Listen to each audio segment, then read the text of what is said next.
Hi all, and this is the third installment of the In the Music chats. And for the third one, I've got my very, very good friend, Matt Owen. Now, we mean him go way back, but I have warned him that we just keep this, so people can view this with their kids if they need to, because there's some stories we can go off on, on tangents. Actually, it might be entertaining for lots of people. Perhaps not for me, because I was on well, actually, you were on the bad end of most of them. But yeah, but Matt, me and Matt go way back. Obviously, Matt was part of the Kulos crew, but since he left Kulos, Matt has successfully, sort of blown up to Delete. Now I know he shares that sort of responsibility with there's Lee, there's Mark, and there's Ben. There's a good sort of connection there. But what they've done for sort of the underground scene, for not just for Cardiff, but Wales and the Southwest as well. The amount of guests they've had: Local Dice, Carl Craig, Robin Hood, just to name a few. But I hadn't been to one of the parties for a while actually, and I went to the last one, and I have to say, it was amazing. Honest to God, right? It was literally going back. I thought I was back in sort of like early 90s, sort of clubbing. The atmosphere, the music, just got, and that dome got something special, but something special. I think people were just really happy to be let out. Really, it was kind of like the first time we've done one of those parties for like 2 years. So I think reasonably sized events, having like 500-600 people together, partying together, listening to the music and enjoying that experience. I think, what lockdown has done for us is that,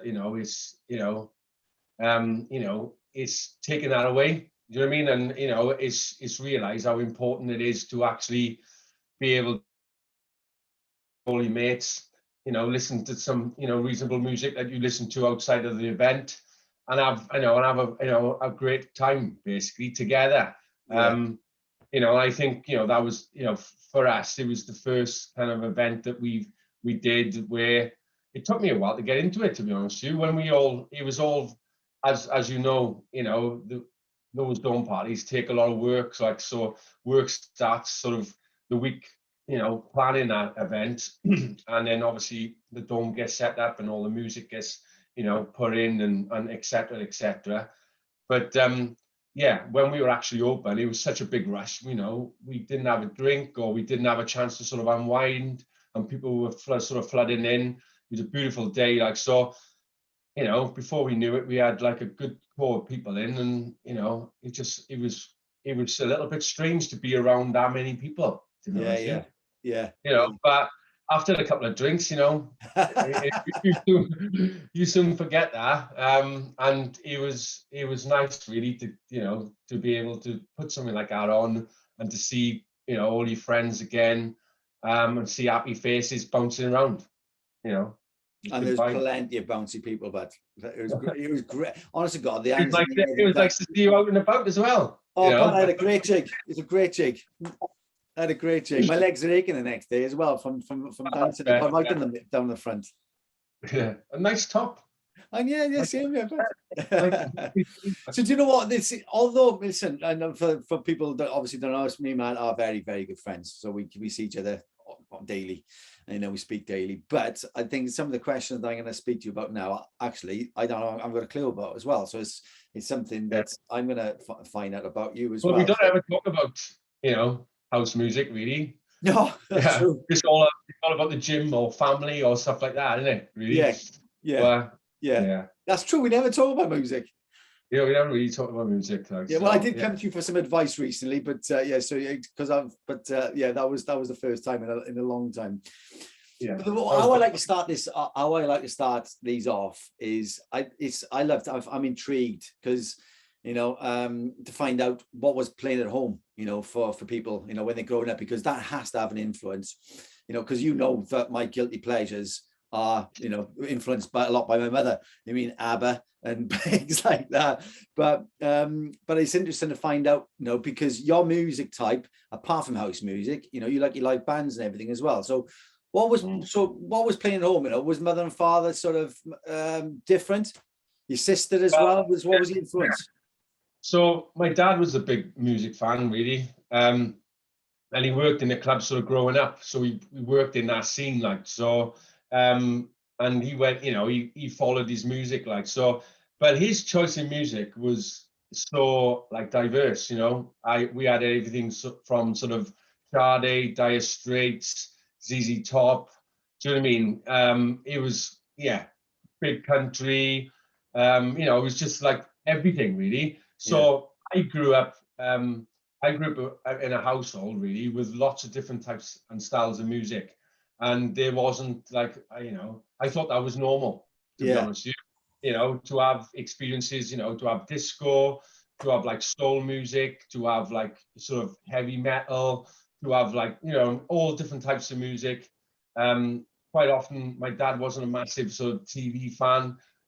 We'd watch an hour or two of music, and hour or two of TV, and then we'd put some music on, and that was completely normal for me. That was like a normal, on a Saturday afternoon, my dad would come home from work, and then in the afternoon, then he would play his music, and I just, yeah, I'd love to listen to it, and have my take on it, and start buying records, and and put my music on, and so he could show him, and yeah, it was just like us as a family sort of dancing around the living room. It was only really when I started telling my friends about it, you realize that perhaps that wasn't the norm, really. And like, it's not normal to be dancing around the living room with your dad to a bit of OMD, like, it's Brilliant.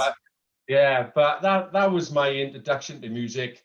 The radio was always on, when we woke up in the morning, when we were having our breakfast, it was always, if we were in the car, we'd always have music on. Music was always around me growing up.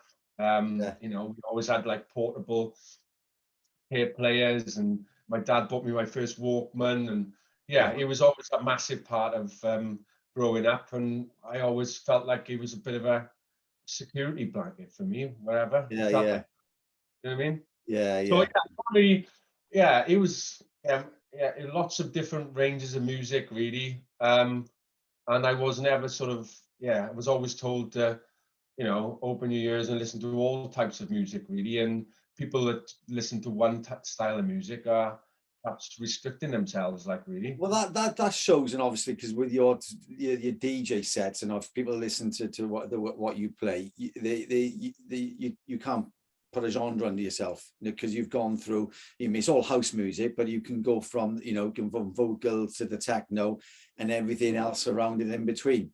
So that just basically says that sort of. Basically the influence that you had from your young days really sort of had influence on your DJ sort of music career as Oh, well. definitely. I would say I like to play. Anyone listening to any of my sets, I always play old records. I always play a mixture of new and old, some really old stuff, and yeah, stuff which is like 10 years old or 5 years old. I'm always, yeah, got quite a big collection now, a reasonable collection, and what I tend to That do, behind you, that's just a little bit. yeah, I know that's just a that's tiny trimmed bit. down, that is. But yeah, I go through the racks, and I try and look for something like, new, as in new, like old but new for every set, really. And like, yeah, I play for people enjoying music rather than the actual producers and the DJs. Really, I played more for the people rather than, you know, all the latest tunes. Like, I mean, Well, I like. that's interesting you say that, right? Because when I came down and I messaged you the day after the last delete, I said, mate, I recorded you playing, right? And then I said, what is this track? And Matt, as a typical sort of the way we brought up, when you got vinyl, you keep it to yourself. And he says, it's a good track, right? But so it is once you find that one track, but that's an old track anyway, but it sounded fresh. Yeah. So I think that's what you're saying. Even though your sets, you're introducing, because some of obviously the people that go in there, we're on our sort of second or third time round here, we bet really. So the music we started off with, you can play again, and it's new to a lot of people. Yeah, well, to be honest with you, I don't know lots of names of tracks. People sometimes ask me like, "Oh, what was that track? Or maybe one of the boys, oh, do you know this track? You know, one of the boys might be playing. I'm like, to be honest with you, I can tell you what a record sleeve looks like, and I can tell you what color it is. Do you know what I mean? And that's me. You know, I like to go through my bag, and then, do you know what I mean? I feel that, you know, the digital DJ or whatever, you know, I used to go through my bag and look at the tune, and I have so many memories wrapped around tunes on how they look, and I know that one gets that reaction or that one, and that's how you piece my sets together, by looking at records and trying to piece them together, rather than, you know, saying, oh, you know, I'll put this type of, you know, producer on and then I'll move on to that producer. Or I haven't got the brain capacity for that. I just, yeah, look at records and kind of know how that one pans out. For me, but that's how you DJ. You go by feeling. Yeah, well, So, you know, try. More luck than judgment, I'd say. So right, so we've got so talking about your music influences when you're little, so obviously lots going on there. How did or when did you know get into actually your house music for the first time? What was that? Was it how did you get into it? Did you bring it home and shut and say, Dad, let me listen to this? No, I didn't actually. It was a good buddy of mine who was probably about 2 or 3 years older than me. I heard him playing a tape. He was in the sixth form, so they could have music on. I was kind of walking past the common room we used to have back in them days, and he knew me, and I was like, oh, what is that? I've never heard anything like that whatsoever. And he went, oh, come in. And then he's like, oh, this is a live tape from a DJ set. And I was like, what is that? I don't even know what that is. And he explained it to me. And he said, oh, look, you know, it's about playing records and mixing together and all the rest of it. And I was like, wow. How do I get that? And he said, oh, you can borrow this. I was like, oh, really? Yeah. And Gachi, his name was, and he gave me the tape, and he could see that, you know, I was blown away by it. And he went, oh, I want to, you know, copy it tonight and bring it back into school tomorrow. Yeah, it was like Easy Groove somewhere, like, you know, like I think he's Welsh actually, Easy Groove, but like an old sort of hardcore DJ. You know, people probably don't know, that was a long time ago, but like sort of 90s time, maybe late 80s, whatever. But yeah, you know, Easy Groove or something like that. I used to do like a series of tapes. Used to be called something, but yeah, sort of, yeah. My mother used to hate it, man. But, yeah, so I started sort of, you know, looking into it and looking at, like, they used to go now and again from where I used to live in the valleys, a place called Cascade. They used to go in a white van to some of these events. They weren't on every week. They were on sort of every couple of months. We're talking about places like Hereford, not Crystal Rooms. This is Hereford Hotel, which is different.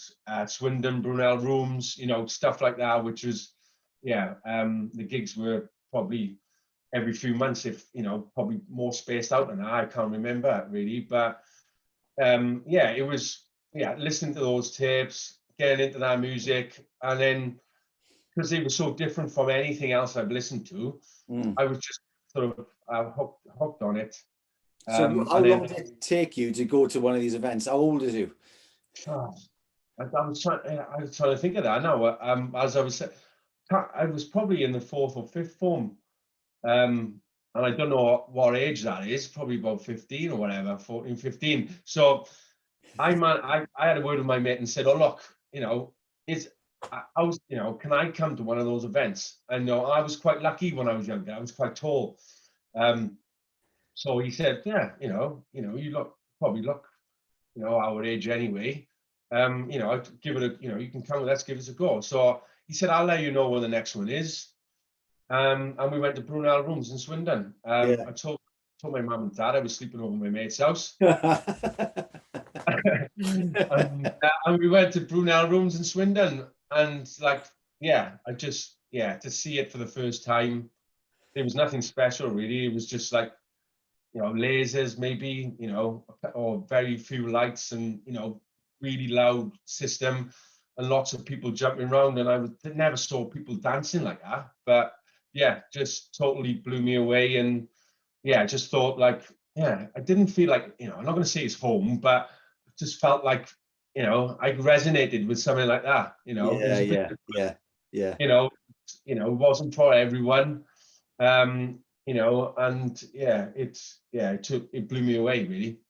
So that was the start of it then. So obviously you got into that was the start of house music. And where did you start playing? Did you have a residency at all up in Blackwood or? Yeah, well, we generally used to, like, the people who used to go to these raves would have like parties in their flats or their house, and because they were always older than me, they had decks and stuff, and I was always kind of interested in that. So I used to give it a go, at these house parties and say, oh, I'll give it a try, whatever. And I always used to give it a try, and was always mesmerized by people playing records and mixing together. So, I never had a set of decks myself, but I was always sort of interested in it. And it was when I was in Ireland, I suppose. I used to buy records. My good friend of mine who used to run the shop with me, Craig Morgan, he was always used to have a pair of decks, or always was in and around decks. So I used to buy records and say, "Oh, put that on, or put that on," and he said, "You put it on, or whatever." And I moved out to Ireland, and there was a massive house scene over there. Bought myself a first set of decks, belt drive decks, and then started buying tunes, and then the boys who I was living with at the time, a lot of them were in university. I used to put like parties on for them, really.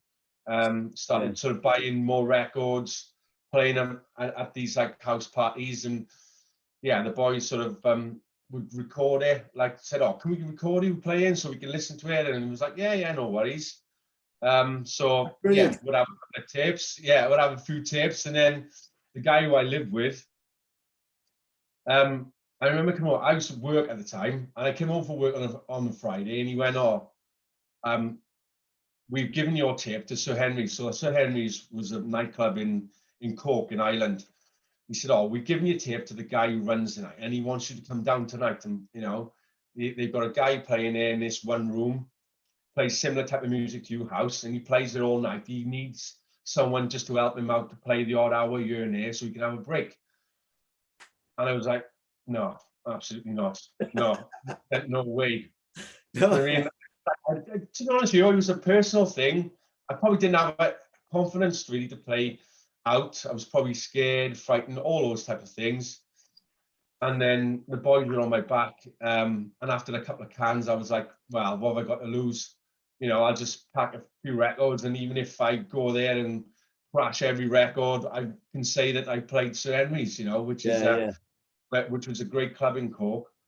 And then when there, I met a guy, Mark, who was the resident there, and lovely guy, and kind of took me under my wing, really. He was a bit older than me. And then, I got there about 9 or 10 o'clock, and he went, "Nice to meet you, jump on the decks." He was like, no type of thing. He's like, "Oh, I'll go and get us a drink. You jump on there." At the time, it was about, like, I don't know, 10, 20 people there on the floor. And I was like, I remember putting the record on, and literally my hand was shaking, like putting it on. No CDs or anything there. And it was just like, I was like, "Oh, I'm so glad." Like, do you know what I mean? Because like I was literally shaking putting it on. And I managed to put a few records together, not very well, but quite scruffy, but never really played on a big system before. But Mark gave me a few tips and said, "Look, keep on going." And then I played for like an hour and a half or whatever, and he just said, "Oh, wicked, that's great." He jumped on, and I was watching him play, and he gave me lots of advice and lots of tips, and I stayed in all night, till like 4 a.m. when he stopped playing. I went back on a couple of times, and that was sort of the start of playing. And then I had a residency with Mark there in Sir Henry's. That's brilliant. He said, "Oh, come back Friday." We used to do Fridays together, and then we was Fridays and Saturdays. yeah, you know, and it kind of like I was there for just under 3 years. You know, we were thick as thieves, really. I was a great You buddy. built your trade in Ireland, in that Sir Henry's. In a great club, really. You know, MTV were there when we were there once. Carl Cox played. They had Wow. lots of, yeah. So our room was like a small box room. You could probably get about 300-400 people in there. There Yeah. was a mixed room there. I'm not sure of the capacity, but they had like big headline DJs. They had an MTV night there, and Carl Yeah. Cox was there. First time I met Carl Cox, actually. But yeah, he was like a bit of a, you know, bit of an icon back then, Well, he really. still is. Yeah, Pete Tong played, you know, Yeah. just sort of legends, really. Yeah. So the birth of Matt was in Ireland, but then you came over from, or I think anyway, you came over from Ireland, and then you opened up Vibe Records, which is the record shop that's in Blackwood. So did you come over and set it up? What was the do you say, I want to open a record shop? What was the thought behind it? Well, it was a bit of a strange one, really. You know, I lost my dad, as you know. Yeah. And that's the reason why I came home, really. Was having a great time in Ireland, really. But I lost my dad. I said, look, I'll come home. My sister was living in London, you know, and started her own business. And she was married and stuff like that. She was quite settled. So I said, you know, look, you know, I'll come back from Ireland. You know, I look after mum for like 6 months. So I can always come back out to Ireland. But you know, it was like a temporary thing at the time. But I come back, and and never went back out there, really. But you know, it was, I suppose, you know, I've always done civil engineering, as you know, and that's what I do now. But I felt at that point in my life, you know, losing my dad, I wanted to, DJing was my passion, and I wanted to do something different, I suppose.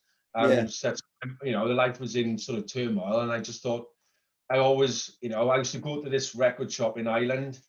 I loved it there. Like, I just loved the old, the environment of it, like going, Yeah. buying records, and the social side of it. And, the guys there used to be, friends of mine, and they'd hold like, certain records. They know what type of records I'd like. So they'd put like a little bag together for you. And, I used to go in there and say, oh, this is your bag, whatever. Just loved that old concept of it. And, I remember talking with my mom and stuff like that, and thinking, I said, oh, look, I'd love to be able to do something like that. And, in the valleys where I'm from, So Blackwood is quite a, neighbouring busy town. And some good mates around there who helped me, like Shane, like Craig Morgan, Doug D, lots of local boys who played in the area, did chuffing and stuff like that. Back in Aberdeen, like, so they give me, they said, oh, look, there's a market for this. So they helped me. I managed to get a shop, and had a refit, and we did Vibe Records. And I got to met, I met you, I met Andy Wheeler, who gave my first gig with, down in Cardiff with you guys, and met, lots of great people like, Dave Jones, Henry Hopkins, and lots of the people and the promoters of that time, America and Time Flies, etc. Yeah. Popped in the shop, and it was, lots of relationships and friendships formed, really. Not just in Cardiff, but we started a night in Blisters, which is a local nightclub in Bargood, where we did some sort of Blisters, man. You mentioned that, right? There's a few stories I can't say, but I just, as soon as you mention that, I think of one particular room or so. But we won't talk about that. No, we won't talk about that. But we did some individual parties with some of the guys like Shane and Craig Morgan and stuff like that. And they were really busy nights. It was good to get, sort of people together from all different, local and, Merthyr, Aberdeen, like I've mentioned, Rhondda, lots of, sort of people from the valleys. And we did like, a couple of parties in Blisters. And then from that, really, I met the guys in Blisters. and then they suggested maybe a Friday night, a residency there. Excuse me. And then, yeah, we did, and obviously with the shop, he was like, oh, you could call it like a Vibe Records sort of, night and see how it goes, because Saturday used to be really busy there, but Fridays were quite quiet. So, yeah, we started a night there on a Friday, and we were doing sort of, yeah, every sort of genre of music, and quite often at the start it would just be me, or maybe me and start, me and one or two others, and we'd play all night. So from like 9 till 2, and then it was from then really you just properly learned how to sort of react, because like they weren't really in, some of the guys were like the particular type of music, and then you get later people in. So it was about that's how I started to learn the crowd, and sort of changing the music to suit people and stuff like that. Yeah, and yeah, it was from sort of Friday sort of kicked off, and then we got a really good following, a couple hundred people there on every Friday. It was great. And then obviously I invited Cool House there, invited Craig and Dave from America, and obviously Tim, from Time Flies, and lots of people used to come up and do like a showcase, like a monthly thing, really. Yeah. Yeah. I It think seems like a lifetime ago right now. Do you know what? I think that, see, this poster here, all right, so this one here, it's got In the Attic, hosted by Vibe, featuring Matt Owen, Sam Morgan, Garth Beecham, and Richie Evans. That was was that the first? Because I remember you bought a bus. I say bus load, and loads. I think you brought a couple of buses down from the valleys. And that was the first Cool House you played. Peace Division. Yeah. Well, it's the first. I think I played for you guys before then, but it was kind of on my own really, because I think we were friends and stuff. But that's the first time we took over upstairs, and we did like a Vibe thing. And obviously like Gareth and who was who's a big friend of ours back then, and Stan, and Richie Evans, obviously, all the old crew really. So that was our first sort of time upstairs in Emporium. And what a Peace Division as well. The first time in Wales. What a great night to start, really. It was a fantastic night, wasn't it? Really? Oh man, it's that night there is I think for many, we've asked people, and I think that it stands out for a lot of different reasons.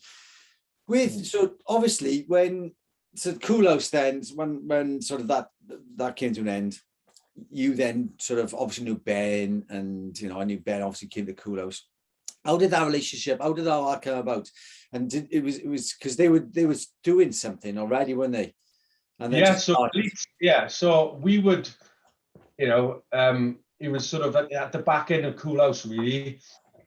Obviously, you had a young family. We've been in the promotion game for a long time. You longer than me actually. At that point. And we were kind of winding things down, really. Ben, Sparky, Mark, and Lee Gravesy put this night on. I spoke to Ben about him, doing night and putting a night together. And I was like, yeah, sounds great. You should definitely do that. And then sort of just having a chat with him, and offering some advice, and just chatting to him about it, really, and saying, like, just giving him, the encouragement to do it, like, really. Because like, they had they were sort of on the start of their journey at that point. And they were really sort of, probably doing, playing out for nights. They played for Cool House as well. Gravesy did quite a lot back then, same as other people. So, we were speaking about Bernski, obviously Cool House booked Bernski, and we were talking about them. What do you think about Bernski? And I said, look, he's a lovely guy. He's wicked. Do you know what I mean? You should definitely book him. And, so it was, at the start of it, I wasn't involved at all. We just so to speak about it and go to the events. And then we did an event together, if you remember. It was Clive Henry. Very last we booked Clive Henry. That's right. I remember that. It was like our last event, I think, with Cool House. We put it like sort of delete I'd done a few nights before then, and I was speaking to Ben about it. He was like, "Oh, perhaps we could do something together, sort of Delete and Cool House." And we booked Clive Henry, That's who we, right. yeah, or did we book him before? I think we did. Yeah, of course we did. Yeah. So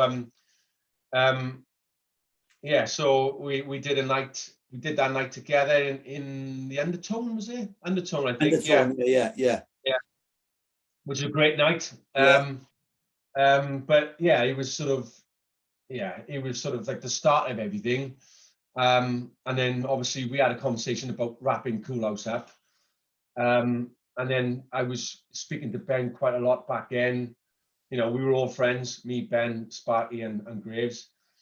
And then, obviously Ben, suggested that, well, why didn't you just sort of jump on board with us, give us an hand, or, be involved in it in some capacity. So it just sort of evolved from there, really, sort of going out, and me having a little bit of promoting experience with Cool House, and perhaps being able to, pass that on to, the likes of Ben and Sparky and Graves. And, it was sort of, just evolved from then, and to say, oh, look, you can start, we can do bigger parties than, the Undertone. We can maybe go to the Welsh Club, because obviously I knew a guy, knew Chill in the Welsh Club, and Yeah. we can perhaps, move this party from, because like you said, we had followings, and people could get tickets, and then some people couldn't get tickets, and it was only like 100 or 120 capacity. So yeah, just moved the party to the Welsh Club then, and it was just I suppose it's through getting everyone organised in there, and then sort of like, and getting like, where do you want to go? just sort of learning on the job, learning together from party to party, really. Yeah. I mean, with regards to Cool House, sort of you and Damon did a lot of the stuff, which I was kind of heard about, and helped in when I could or whatever. But the day-to-day running was generally down to you and Damon. So I knew about some of this stuff, but I could help out, and maybe we were just sort of learning on the job, really. And then How does the just dynamics work then with the four of you? Oh, so is there anyone like, you do look after that, you look after that, and you always like, right, we do talk about it, like, let's get it done? Yeah, well, to be honest with you, I mean, well, this is what I like about the Delete stuff, really, is very much sort of like a four-way thing. Yeah. Social media is great. Like, we've got like a little WhatsApp group, Delete, and everything's discussed, and Ben does like 95, 99% of the booking, really does in liaison with artists. But the discussions around there and who we want and stuff like that, it's very much a four-way thing, and it's always been like a mutually agreed thing. And and there's been discussions where perhaps people want this DJ, perhaps people don't like, and it's always like a very sort of open, friendly discussion. And we always wait until we all decide. Yes, we've all got our roles, and we've all got bits and pieces that we do and bring to the party, like, and they're all as important as each other, really. It's We all interesting bring as well, because you've all, sorry, it's interesting because you've all, the DJs you book and the music you play, I think that's why it works for me as an outside looking in, because you're all very, not one of you is like more into one genre and the one side. You've all got different styles of music. Because I spotted Gravesy and Mark, and I was there listening to their warm up, and I loved it. But it's different to yours. I mean, but it's very much similar. I think that I said that would be difficult in because, and obviously with Cool House, our genres, was a bit, we went from techno to house, and perhaps, me and Damon. So it's actually, I'd rather see this one. But I think with you guys, it's you've got obviously a good unit, because you can see that from the nights out as well. And no decision is bigger than the friendship, I suppose.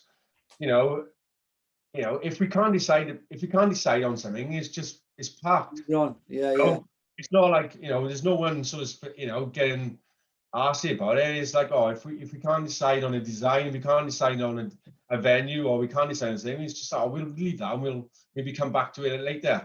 At the end of the day, we put the parties on, just to have some fun, really, and that's all it is. You know, it's not serious.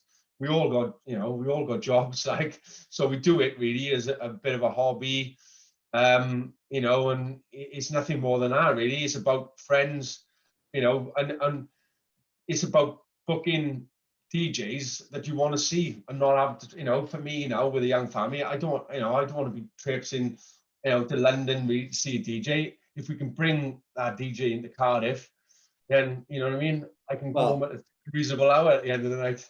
You've had some wicked. I'm going to put on, right. So there's a couple of questions here now, then, right. So, best DJ gig, yeah, and the best event you put on. So, go for the best DJ gig you've done. You personally. Me personally, all right. Best DJ gig, I don't know. It's going to be difficult because when I first started in Sir Henry's, that was my platform. That was like where I did my learning. That was the first time I played. So, like, you know, Sir Henry's was massive. But, like, you know, I don't know really. Played Escape down the Mumbles. That was a great event, you know, overlooking the sea, 500 people there. That was a great venue. That sounds good. Yeah. But, you know, I played with Sam, you know, Weekend Offender over in Berlin a couple of times. I was lucky enough to be asked to play. We played Club Division Air. It was a great club. We did like a day party in the day, and then we brought it downstairs in like fantastic club. Yeah, played for Weekend Offender with some good friends, you know, from back home, like Dave and Claire and stuff. So yeah, that was great. And then obviously, you know, being a part of like Cool House, like I said, Peace Division was a fantastic night. You've got Deep Dish up there, you know, it was a bit of a moment for me. It just, you know, booking like Deep Dish was like a massive, you know, DJ.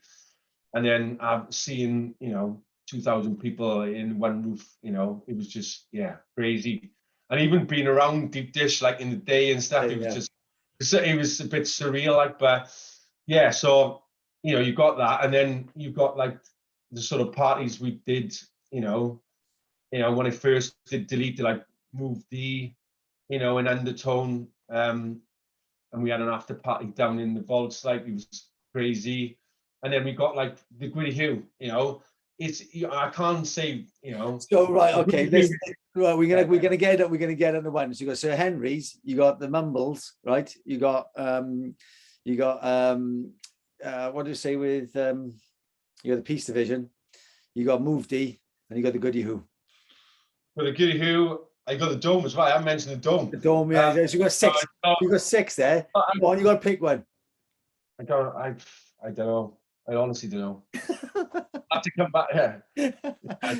Six best things. Big brother will get back to you. No, I don't. Do you know what? Though? I think that's a testament to your DJ career, to be honest with you, because you know they're all different. You know, they're all very different, all different times, and different times as well. But you know, you're talking, you know, mid-90s right to now. So it expands it quite a bit, and obviously the audiences are different, the music is different. So that's a testament to your DJ career. You mentioned a couple of, you know, sort of events in there as well, but you must have the same answer. But best party that you put on as well is, you know, you mentioned perhaps Move D was a sort of a big, because you had him a few times, didn't you, Move D? Yeah, Move D was kind of like when I started, you know, when I was involved in Delete. Let's talk about Delete. Let's just talk about Delete. Talk about Delete parties. Just talk about the best Delete party you put on. Well, Move D was a great. It was almost like it felt like a shift, like for me. It was just like it was a great. You know, I think we only paid like 400 quid for him or something really ridiculous. You know. Yeah. But it was just a great atmosphere. You know, and obviously I mentioned the after party as well. So yeah, I mean, it's difficult. Sonia Munia in the Gwyddy Hugh, it was a great party. And, you know, in the Dome as well, we've had some, it's difficult really. I can't say, it's difficult to pick out one party. I tell you what then, right? I'll give you two. Two. Because I Well, get with Koulos, right? Me and yeah, Damon spoke. Me and Damon spoke with this, right? I could pick out two.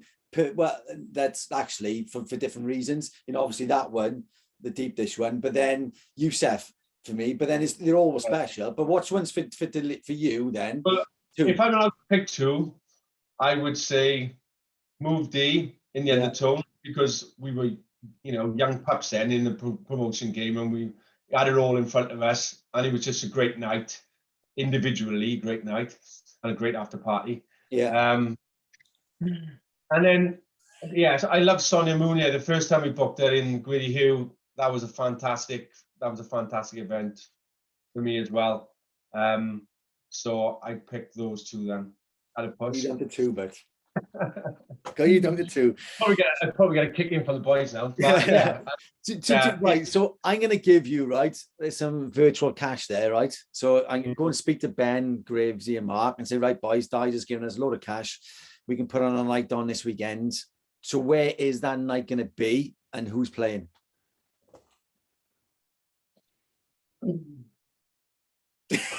All right. It's going to be on a beach somewhere. Yeah, it's going to be on a beach somewhere. It's going to be more. You're talking about an unlimited amount of cash. Yeah. So I would want a beach, and then maybe some pop-up clubs on the beach, and I would have maybe Youssef doing a whole old 20s, 20s set with like Lottie maybe. A jacket sort of sound in there. Yeah. We'd have Lola on after doing that sort of space terrace sort of thing, tribal drums. Yeah. After them, and then you've got to have Tenaglia in there. Do you know what I mean? Yeah. You'd probably have to give him a day to play though. I remember seeing him in Gearcaster Summer Sound System, and he played like literally all day. Yeah. Like 8 hours, and he was just came on the mic and was like, "Hey, how are you doing? I'm just getting warmed up." 8 hours into the set. Unbelievable. So Danny Tenaglia would play for sure. And then, probably, I don't know, Craig Richards, Phil Lobos. And then to finish, I would say Ivan Baggs and Ryan Elliott. So Ivan Smart posted behind you then is that you loved sort of his sound? No, Ivan Baggs. Yeah, Ivan Baggs. I said Ivan Smart. Sorry, and Ryan Elliott. They are two DJs that played for us a few times in various different places. They're both born in USA, I think, but they reside in Germany. But great technical DJs. Baggs is one cool customer, and both really good, strong DJs, can really belt it out for a party vibe. So I'd finish with Baggs and Ryan Elliott. Mate, well, all right, in one room on the beach, and they'd be playing over. Start on Friday, finish on Sunday. So that's a short one then, really. Yeah, it's a short one. Yeah, for the night. For you anyway, because you've got endurance. Not anymore. So, do you know what? But I think that you can see the influences again. Obviously from the old era. Certainly Lola and Tenaglia is. I know we're both sort of. I know his Back to Basics CD was always played at Joy's house on an after party. What the next sort of to delete now? So tell us so obviously you got a party sort of which is the next party, which is the Halloween party. Yes, we're doing a residence party. We don't do them very often, really. We always, and that's one of the things I forgot to mention earlier, really, is we don't book obvious DJs. We book DJs that we like and are up and coming. Yeah. So, we like to bring new music to Cardiff. But we were struggling with the COVID thing. Booking, we had Hamish and Toby who did a great job in August. UK up and coming DJs. And with the sort of the surge really of parties now at the moment, now that the restrictions have been lifted, it's difficult to get. Halloween's quite a popular date, and we struggle a little bit to get someone UK, because obviously the Euro is a bit different with the testing and you know, visas and stuff. And we've only done a handful of residence parties, so we thought it'd be a good time just to, you know, do one. We don't do them very often. It's quite a strong date for us, Halloween. So that's our next party basically. And we for Delete, we kind of like, over the last sort of probably longer than 5 years, but we tend to stick to the same date. So our birthday is in May, bank holiday. We used to do July in Gwyddy Hugh, but that's shut, as we know. So we scrapped that date. We didn't want to play it. We do a dome party in May at the bank holiday, which is our birthday, and we do a dome party in August, the bank holiday. We do Halloween, and we do like a weekend before Christmas as a bit of a Christmas party. So And then, is that for the next 12 months? What we can look at sort of ahead for Delete is more the same. It's sort of with the venues. I know that you don't want to give too much away, but it's is it more the same, or actually a few twists coming up? Well, we don't know really. We're kind of playing it by, and that's what I mean. With the boys, it's great. So we can we talk about it as it happens basically. So Yeah, we were hopeful of doing the dome party. We haven't did one for 2 years, and then we managed to pull together for August. We were hopeful we could do Halloween. It looks like we'd be able to do that. So again, we've lined up December, which is a day for us. It's the last Saturday before Christmas. yeah. So we're looking to do that date. No, the 18th, is it? I think so, yeah, that's the 18th of Saturday before Christmas. So we're looking at that date in the basement in Jacobs, which is the new look basement. It's a bigger capacity, bigger room area, which is fantastic. So we're looking at that date. We're gonna wait and see how those parties go really, and the restrictions, and obviously where we're at, and we're going to decide on February, when in the new year maybe. But our passion really is the dome parties. As well. So if we could only do 2 parties next year, we do May and we do August. That's our events really. So that's my own personal. I think that I speak for the boys as well. We've talked about it enough, so I'm pretty confident that they wouldn't mind me saying that the day parties are our thing really.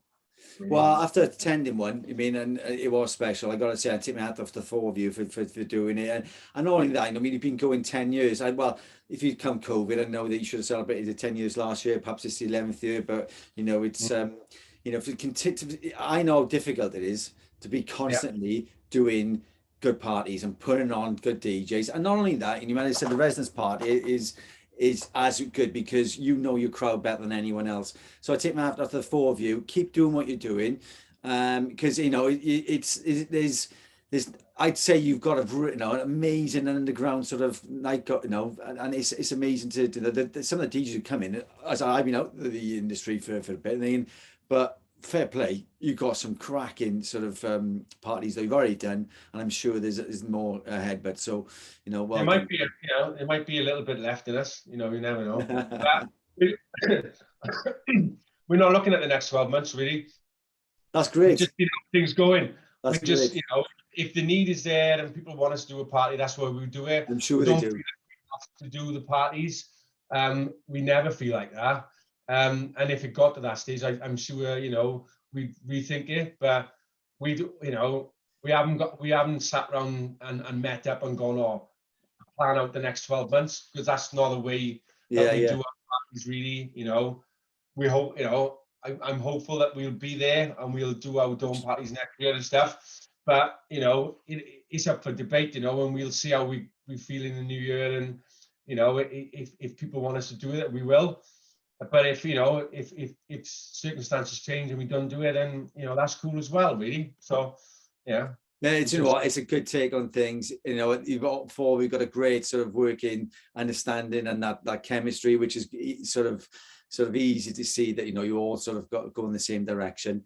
I think that it's been great, but obviously we never talk about things like this. So it's for what you're telling me. I've loved it. To finish off, obviously you got a party, which it's next week as we're talking. You want to give away a couple of tickets? Yes, yeah, why not? I slipped this in just before the yeah, why not? You know, more than happy to give a couple of tickets away for the residence party. Meanings is on Halloween. Why don't we? I've mentioned before, we usually do the same dates, or have done for a long time. So I'd like to know, what was our first guest at the Halloween party for Delete? What was our first guest, or what was the lineup? You know, if you could tell me that, then yeah. Whatever the way you structure the competitions, you know, you can win 2 guest list spaces for Halloween. Perfect. So what I'll do now, I'll put this in the message to message to well, I'll put the instructions on this post now. So 2 free tickets. What was the first lineup for Delete's Halloween party back in? And you've got 2 free tickets. Oh, you get a chance to win free tickets. I've got to look it up myself first. But it's been great talking to you. I loved it. When I said, I'm sure that, you know, Delete is going to carry on, because it's you've got an amazing thing sort of going on there. Yeah, I'm sure I'll be down the front stomping at the residence party. Well, thank you for being very kind to me. Now, it's been great to speak to you, buddy. Thanks for having us on. Nice one, Matt. mate.